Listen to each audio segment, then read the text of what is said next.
Welcome to the Riverside Project podcast.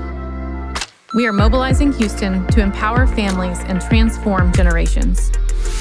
We hope these conversations will give you a greater understanding of the issues facing our community and inspire you to find your place along the river.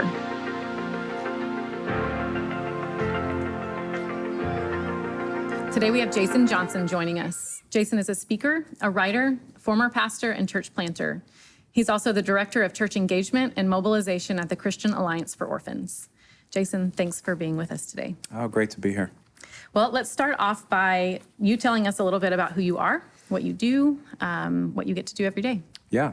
So I'm married to my wife, Emily, and we have 4 daughters at home, and we became foster parents when I was pastoring our church plant in 2012. And I say it this way, it completely rocked our world, ruined our world, and built up a new and better one in the best and most beautiful ways. So our journey began there, and that ultimately led me into a role now with an organization where I get to work with churches and nonprofit organizations, agencies all around the country. So whether it's coaching on strategic planning, leadership development, or even strategy of how are we as a church going to engage in this space of caring for vulnerable families and children in our community well?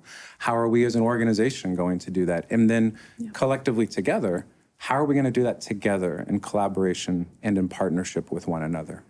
One of the reasons we wanted to have you on was because you've been an instrumental role in getting the Riverside Project off the ground. But the idea of the Riverside Project, really came from a parable that you mentioned in your book, Everyone Can Do Something. So tell us a little bit about why you found, or how you found that parable, and then why it was such a big piece of this whole foster care continuum. Yeah, that's such a good question. And I've actually been racking my brain recently trying to figure out where did I first come across this word picture, this parable, as you say. And frankly, I don't remember. I feel like I've seen it in a couple of different places or elements of it. I think on social media, probably the most shared meme about this online is attributed to a guy named Desmond Tutu, who many might be familiar with, and where he talks about at some point we've got to stop just pulling people out of the river, and we need to go figure out how they got in there in the first place and stop that. And so these ideas are out there in a number of different ways. There's an interesting book that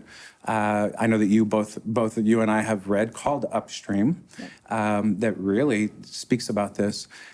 But it struck me, this word picture, this parable of 3 different people engaging in this river where they're seeing people flowing down the river, but engaging in this river in 3 very different points, but all for the same purpose. The purpose being, we want to get and keep as many people out of the water as possible.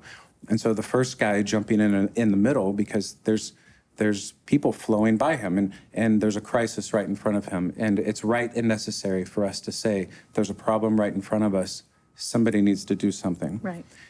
Another guy running downstream because he recognizes the further downstream they make it, the worse it's going to be. There's a waterfall, a cliff coming, and we need to prevent that. And then the third guy asking the question, well, how is all this happening in the first place? How are people getting in the water? And I want to run upstream and figure out what's happening there and see if there's something that we can do about it.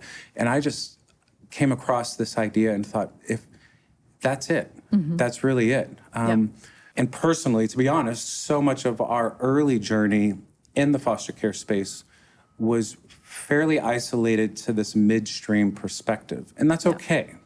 The idea that there's kids that need homes, temporary homes, safe places to live, and somebody needs to be willing to step into the river at that point. And that was our entry point, and it was good.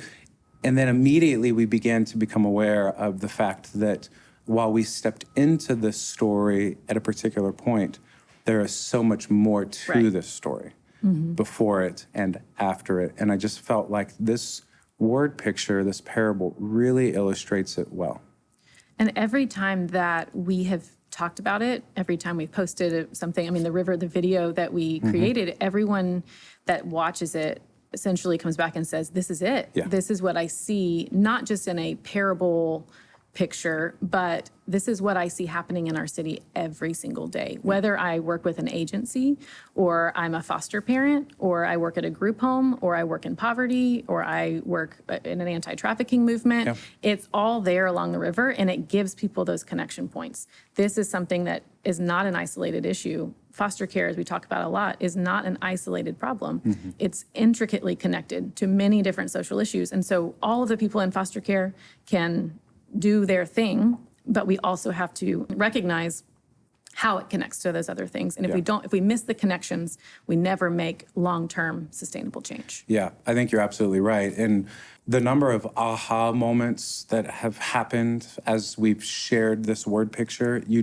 can see it in the faces of people where they think, yes, this is it. I've sensed this, I have felt this, but I haven't been able to articulate it. And we have found that this very simple word picture acts as a really helpful clarifying tool for people who then are able to say, okay, this makes sense to me. Now what do we do with it? It brings to life that idea that anyone can find a place. Yes. Right? There is room for every person in our community to find a meaningful place, not just a place, but a meaningful place where we're able to collectively step in, pull kids and families out, and really stabilize them on the side. It creates this beautiful vision for a collective effort. Absolutely. And so one of the things that I get to share everywhere I go around the country is this idea that everyone can do something in foster care. You're exactly right. What the river does is it expands that everyone can do something to the broader continuum. And we've even seen this in our own personal journey. Several years ago, my wife and I began to bring in some young moms in crisis with their little ones into our home. And one of them in particular was a 17-year-old girl and her newborn little baby. And obviously my parents saw what we were doing, appreciated what we were doing, loved what we were doing, and helped as much as they could from a distance. But it also spurred something in them. Right.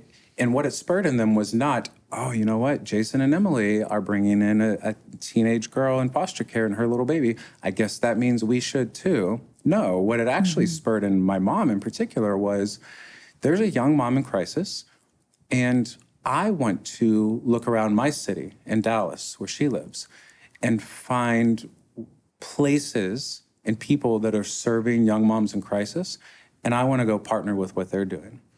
And it was just a really beautiful picture of, here my wife and I are engaging at a particular point in the river, and then my parents, empty nester age, see what we're doing, and their application is, we're actually going to find another part of the river to engage in. And it's a really beautiful way for us to say, look, we may be doing different things, but we're all part of the same thing. And we're all working towards the same goal, to get and keep as many people out of the water as possible. And I think that speaks to that idea of going upstream, right? It's not a destination. It's just the direction that we're pointing. We can continue to foster or step in the time of crisis, and we should, and there should be people doing that.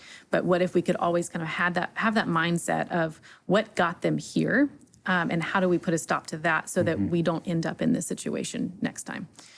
So there's that beautiful picture. And I think that this kind of points us in the direction of, if we have this river and we have this picture of what it looks like to intervene there, what it requires, if we do have this vision for hundreds of churches and nonprofits and businesses, all and passionate individuals all finding their place along the river, that requires that we work together, because then we can no longer work in silos. It's not just one organization here intervening and another person downstream intervening.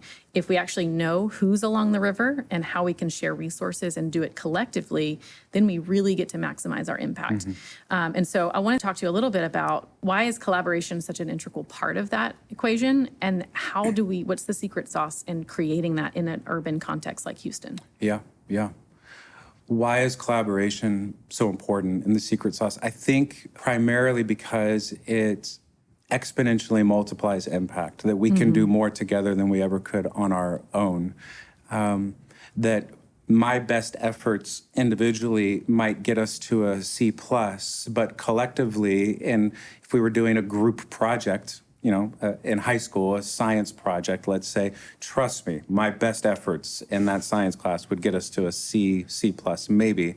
But I would need someone like you to come alongside me and others within the group, because collectively our efforts could land us at an A. And I think we have a lot of organizations doing a lot of great work and excelling in a lot of wonderful, beautiful places, and they're doing some A-plus work. But if we had some honest conversations, we could also say, here's where we really believe we do an A-plus job, and then here's where we're doing a B or a C-plus job. And what if it were the case, and I believe that it is the case often, that there are other organizations and entities in our cities around us that in those areas where we might be pulling off a C or a B, they're knocking it out of the park.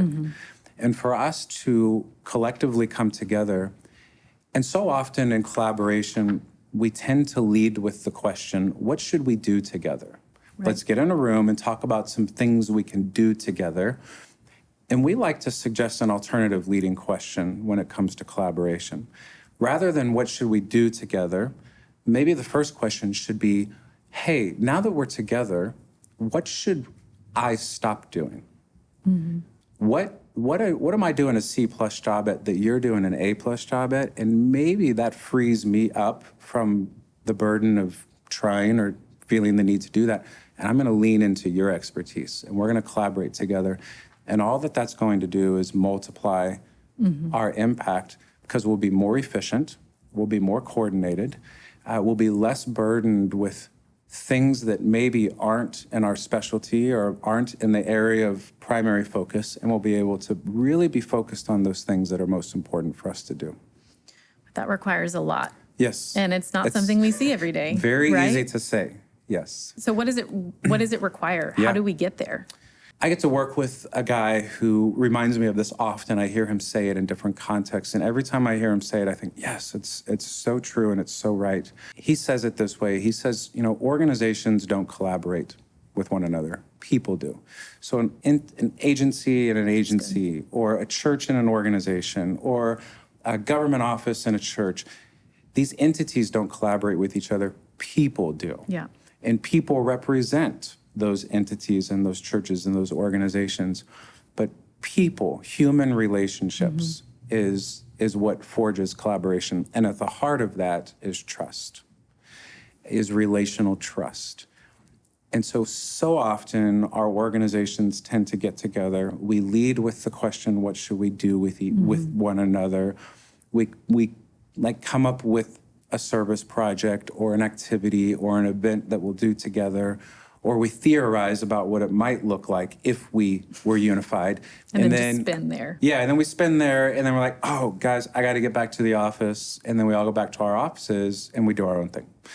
And perhaps we need to do the hard work of learning to trust each other and getting to know each other and hearing each other's stories. And so I'll give an example. Not long ago, I was in a city in another state, and we had around the table some heads of several larger, main, kind of well-known nonprofit organizations working in the foster care space. And these organizations were friendly, but they had a history of really not working together. And the crux of the conversation was, what's it going to take? What would it take for us to work together? And I just got to sit and listen and kind of help facilitate. And they spent a long time talking about what's next, what's the next steps, how do we actually do this, what do we do with each other next? And someone, a very wise person, that her job in the room was, she was taking notes and she was listening and really wasn't participating, just helping to take notes. She said probably the most profound, wise, simplest thing that was said the whole day. She said, you know what, guys, I actually feel like maybe the best thing that you can do next is not do anything, just spend time together. Just have lunch, and then have lunch again together, and then have coffee, and then maybe go out with your wives together. Just get to be friends and just build that relational trust and that equity. And there was the sense in the room that you felt where it just felt like, yeah, that feels right. We just need to get to know each other and learn to trust each other. Organizations don't collaborate, people do. People require trust. What's your motive? What's your agenda? What's your bottom line? And the more that we have clarity on I can trust all of those things in you, the more I feel like I'm able to come to the table, drop my guard a little bit, receive from you, freely give to you, and now we're in this give and receive relationship. Yeah, I think one of the key things that you mentioned was listening. I don't think in our day and age, especially if you turn on the news or whatever, it's not something that we as a society want to do, is to listen to someone else. We're just ready to speak. Or we have an idea about what people need, and so we just do it. And so there is this aspect of listening to one another that's important, and also listening to our community of like, what is the actual need here, rather than creating theories about, oh, we're just going to do this new program, or this is what the new thing is, what the data is showing today. We need sustainability. And I think we get to sustainability by listening to the community and taking a bigger picture of what's happening. And we can't do it in isolation. Oh, absolutely. Absolutely. We often say it this way with organizations and churches that we work with, is there's a difference between talking about the people you're going to serve and talking to the people you're going to serve. Right. And we tend to maybe err on the side of, we do a lot of talking about what we're going to do and who we're going to do it for, perhaps to the neglect of spending enough time talking to those people and listening to them and learning from them, and really understanding who they are, where they are, and how we can best come alongside them. And there's a power issue at play there, oftentimes, where maybe an entity, an organization, a church, unknowingly kind of swoops in and says, here's what we want to do for you. Right. And the recipients of that in a particular community might feel like these people, this entity, is in a position of more power than I am. I'm afraid to say no to them. I'm afraid to say that's not actually what we need, because it might turn them off from ever wanting to do anything for us again. And organizations don't really realize sometimes the power that they hold in that position. And so one of the things that we want to do to help facilitate collaboration and trust is to draw that power dynamic out and say, be very aware of the tendency, unknowingly sometimes, to position yourself in a place of power and be very proactive to transfer that power. To say to the recipients of your work, to those that you're wanting to serve, hey, we want to put the power in your hands, and we want to learn from and listen to you. The position of power rests in you, and we want to come alongside and serve you in the best ways that we can. Yep. And that really, I think that's for the Riverside Project, why we want to hyper-focus in individual neighborhoods rather than in a large context like Houston, saying there's 3,000 kids in foster care. But in a particular community, if we really listen to that community, we hear what the needs are and who the players are that can come to the table. And so we do get to kind of have this this idea of coming up underneath them and shepherding them into that and strengthening them by providing resources. But yeah, absolutely. I think the beauty that comes out of that is unity. So I think that kind of leads us to, I want to make sure your title is the Director of Church Engagement and Mobilization. We haven't really talked about the church. We've talked about organizations and some of that. And so I want to make sure that we spend a little bit of time talking about what is the role of the church in all of this, and how has or has not the church stepped into that role in a meaningful way, or how could the church step into that role in a meaningful way in such a broad, complicated system? I think we are moving into a space now where we are understanding that perhaps some of our language in the past around this space and some of our posture in the past towards this space, again, while well-intentioned, maybe was not as effective as we would want it to be. For example, it has often been suggested, and I get the sentiment, that the church is the solution. And to that, we would say, I get what you're saying, but let's be very careful with the hubris associated with that statement. Because perhaps what's more accurate is for us to say the church is a big part of the solution. And to your point, understanding the context in which we're working and who the players and the stakeholders are Imagine a round table in each community, and around that table were key significant stakeholders who, if collectively brought together in collaboration, could really act as the solution to the problems in their community. I would suggest that the church holds a seat at that table among many other key stakeholders, Yeah. which could include organizations, agencies, government offices, education, medical, all kinds of key players. And so the question then becomes, what does then the church bring to that table?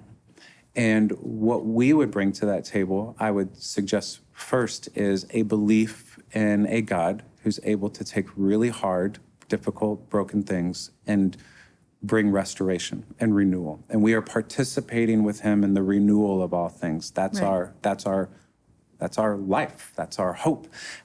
We also bring a host of people represented in our churches that can act as those who are mobilized to serve in a variety of capacities. And we bring a humility to the table that says we're here to learn, to listen, and then to act in the most effective and appropriate Right. ways. So we are a big part of the solution. What that means is maybe historically we've abdicated our seat at the table. We've said this is a government issue and we're going to let them deal with it. And what I'm excited about, frankly, we still have a lot of work to do, but Yeah. I think you would probably even agree with this in the work here with the Riverside Project. We're seeing more and more and more churches begin to understand this is not an issue that we abdicate. This is an issue that we do what we can to find our seat at the table, and we participate with all these other stakeholders because we believe that we're a part of the solution. And so that's exciting. That's where I see the church moving and heading, understanding as a church that there are certain responsibilities that we as a church have to shepherd and to pastor our people and to care for our people. And then there's certain things that we simply cannot do. For example, we as a church are not a licensing agency. That's just one example. We don't license families. We don't manage casework. We don't place kids in foster homes. And so just by nature of us not being able to do certain things, it requires collaboration. It requires being a good partner and clarity for what are the things that we as the church can uniquely do and are uniquely called to do, and then what are the things that we can't and aren't. And how do we then collaborate with and partner with those other stakeholders so that collectively we can be the solution together?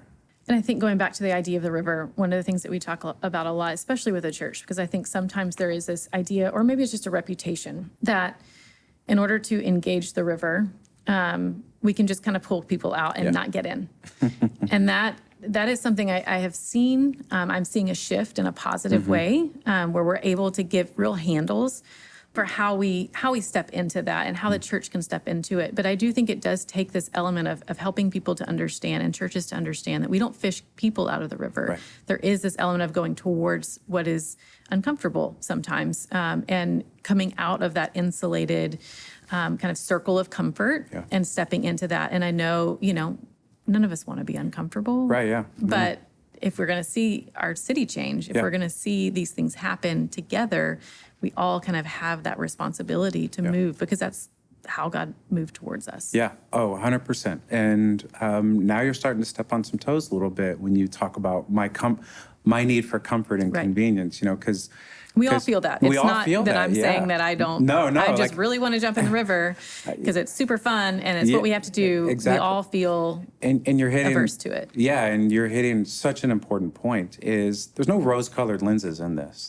This is real and raw. And I jokingly say you're stepping on toes because that's a little bit of what it is. We have to be willing, within a church context, to call out what everyone feels. Yeah. And generally speaking, I would suggest that we live in a culture and in a society that subtly, sometimes overtly, suggests to us, hey, listen, the goal of your life is to set up as comfortable and convenient of a life as you possibly can and to avoid anything that's hard and difficult. And we go, yeah, that feels good. I like the idea of that, right?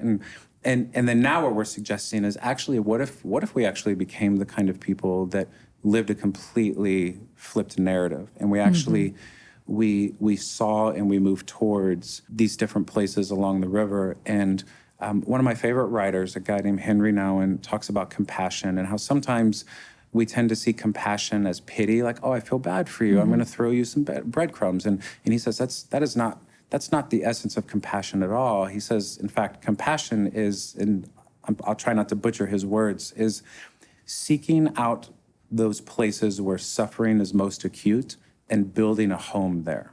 And there's something about that statement that always resonates with me, because it's this sense of permanency. It's this sense of, this is more than a service project. This is more than a mission trip. This is a complete reorientation. I'm moving in and I'm staying. And this is, as you suggest, what's required in the river. It would be so lovely if we could do the hard work of helping people get out of the water without getting wet ourselves. Right. Like, that's a dream world, right? It's unfortunate that it's not the way It's not the way it is. And very quickly, I'll never forget, even in our own journey, our very first placement coming to our home, and we had a few months leading up to that where we anticipated it, we knew it was coming, and we kind of had, unknowingly, I think, this idea that, hey, we are now ready to stand on the shore and pull kids out of the river. And then that first night, our first placement is brought to us, a Wednesday night around 7:30, and the screaming little girl is placed in our arms, and you can see the exasperation on the caseworker's face, who's driven across the city with the screaming girl, and realizing in that moment that everything that we thought was going to be happening in terms of us just pulling a child out into our comfortable place, it was completely flipped upside down. And we realized very quickly that night, this is far less about us pulling a child out of a hard place into a good place, and it's far more about us being willing to be pulled into her hard place and to stay there. Yeah. And that was 10 years ago.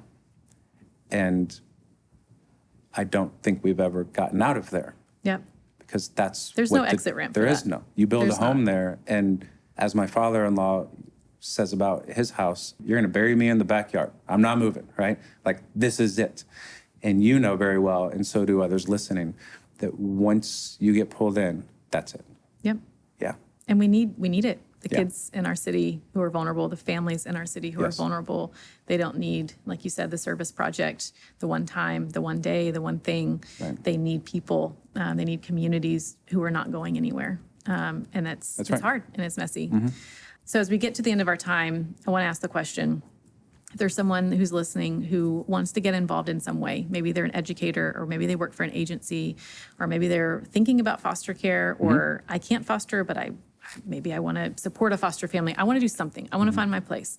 There's got to be a place for me along that river, and I want in. What would you say to them? What are the top couple of things that you would say as kind of the first steps? Yeah, I would say find the next available opportunity you have to be in a room with other people that are asking the same questions and are exploring the same ideas, and you will be amazed. Yeah. You'll be amazed at the diversity of people coming from different backgrounds, different professions, different perspectives, different socioeconomic places, different denominational places, even within the church world. The power that caring for the vulnerable in our cities has to break down social, religious, economic, barriers and bring people into a room together is unbelievably beautiful. And if you've ever been in a room like that, you've seen it. I often get to be in the room with church leaders in different cities around the country, and we make it a point to say, hey, take a minute and look around the room and ask yourself, under what other circumstances would the diversity of church leadership from our city be in the same room at the same time in the same place? How beautiful is it that this particular issue has the ability to unite us? And you'll see there's other people out there like me that are thinking along these lines. I would also say that you'll also discover whether you're a church, organization, individual, business, educator, an accountant who is saying, I don't know that I can bring children into my home right now or ever. And we'd say, that's totally fine. Because again, the river is bigger than just that. But you're thinking, I'm an accountant. What do I have to offer? You have so much to offer.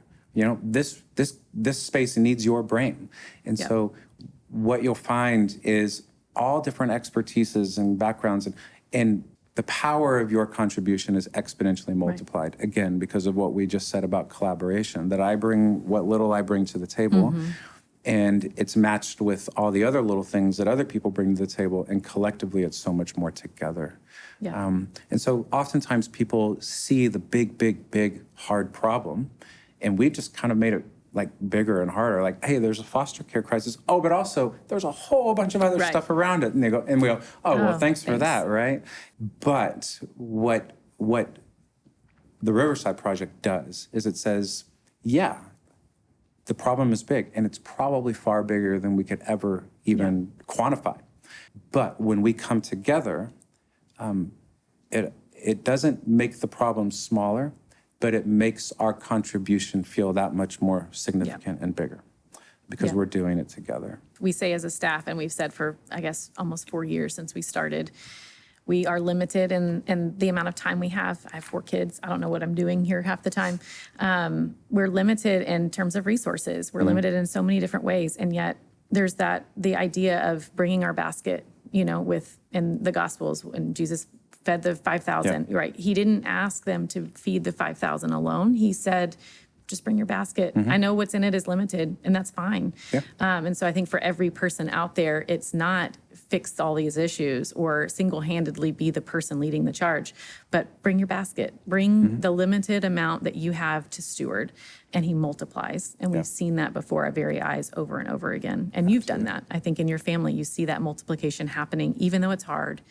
Even though you're limited and you don't have what it takes, it's still worth it. So absolutely. And for us to rest in the truth of what you've just shared, that what's the expectation on me? Is the expectation that I'm able to fix everything and I'm an expert in this and I swoop in, and because of my involvement, things have, you know, gotten better very quickly? Or is the expectation that I'm willing to bring what I have and offer it up, and others bring what they have and offer it up, and collectively together, somehow we're able to accomplish something that together that we otherwise would not ever have been able to do alone. And I think that's the expectation. That should be kind of a big sigh of relief. Okay, that feels better, right? The whole problem isn't on my shoulders to fix. And it also just kind of helps you fall asleep at night. And when you're able to say, you know what, I end today exhausted, but fulfilled. I'll never forget, several years ago, I heard someone talking about being busy, and this idea of, you know, in my mind, I always thought busy is a problem that I need to fix. And what he helped me understand is actually busy doing the wrong things might be a problem. Busy doing the right things, man, what a life to live. That's great. And busy doing the wrong things, you end up exhausted at the end of the day and unfulfilled. Like, I just spent all day. Busy doing the right things, you end up exhausted at the end of the day, but fulfilled. Like, gosh, what a life that I get to live. Let's go to sleep now and wake up tomorrow and do it all over again. And I think that the power of being in collaboration and networked and in community with other people that are pursuing that same kind of life is frankly exciting. That's the vision. That's what we want to see happen. That's it. Absolutely. Well, thanks for being with us, Jason. This was really, really fun. I hope that you had a good time sharing with us. Love it. And thanks again. Awesome. To those listening, we hope these conversations have inspired you to find your place along the river. And we welcome you to join us in bringing hope and renewal to the city of Houston. If you'd like more information on how to get involved, please visit riversideproject.org and submit a contact form. We'll see you next time.